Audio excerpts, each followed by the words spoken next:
Well, what's up, good people? Mark Holmes here, and as always, I want to say thank you all for watching, commenting, subscribing, and being part of the Joe Boo Sports Report. Without you guys, as well as you ladies, you know that this literally does not work.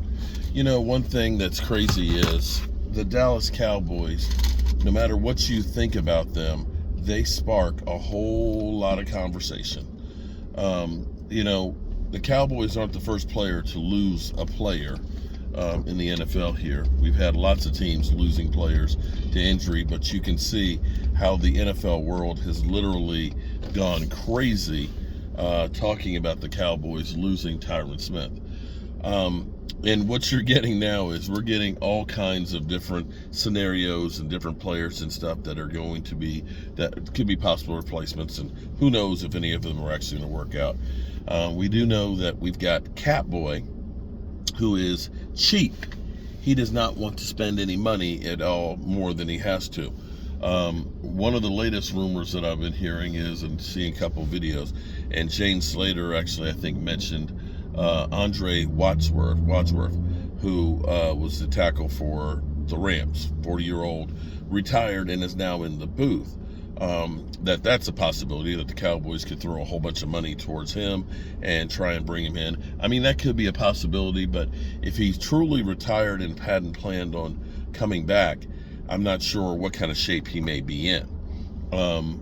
Some people have been throwing around Laramie Tunsil. Okay, Laramie Tunsil, who has been in the league 3 years with Miami, 3 years with the Texans, ended up messing up his thumb and only playing 5 games last year.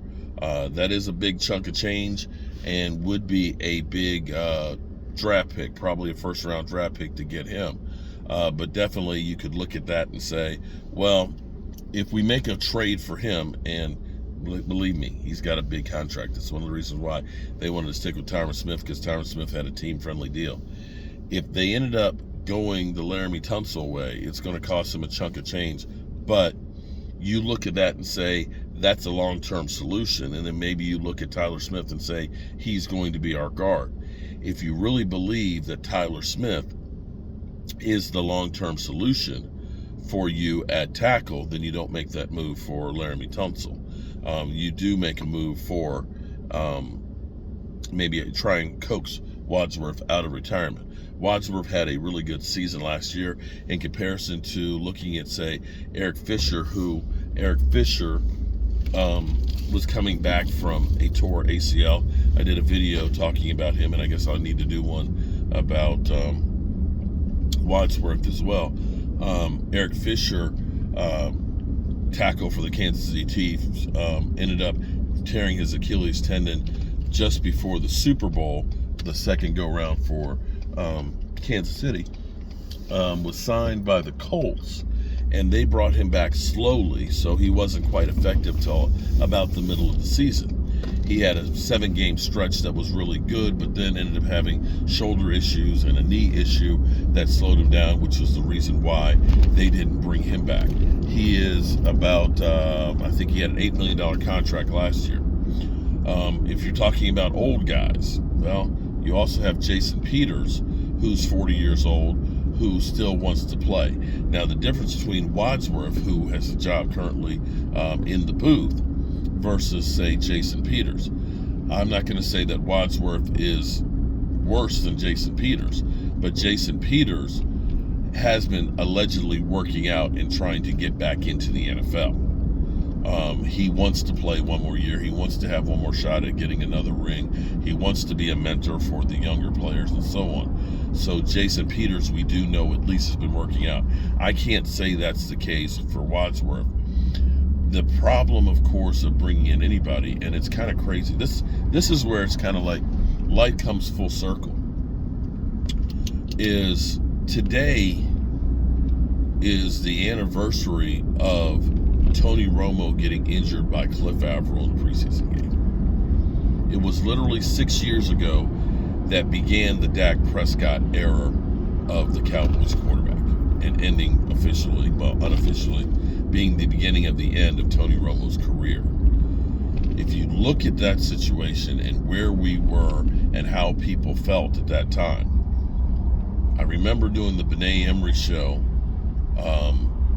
and talking to Benet Emery. This is way back there. And basically, Benet said, man, the season's over with. And I said, man, just be cool. I said, the Cowboys will be okay with Dak Prescott. I said, we'll have a great running game. And I said, Dak will be able to do some things that will make us, competitive. He ended up playing better than I thought he would. And as everybody's panicking right now and ready to jump off the bridge or jump off the bandwagon, I will say that this time last year, when you looked at the players that we had on our defense, which were no-name guys to us or guys who had been injured or journeymen, nobody thought that our defense was going to be able to play the way that they did. But they ended up being able to, with good coaching and a bit of luck, of being able to become a cohesive team. I think that there's some things that the Cowboys will be able to do. I honestly believe that ultimately the best thing to do is not to trade for Laramie Tunsil. I'm not sure bringing out a 40-year-old Whitsworth is the answer. I think what you start looking at is you start looking at Tyler Smith getting some reps in now. He's got a minor issue with the ankle, but it's not major. But getting the reps in and getting ready for him to start. You go out, you sign a Jason Peters to become a swing tackle. Maybe you even bring in Eric Fisher as well.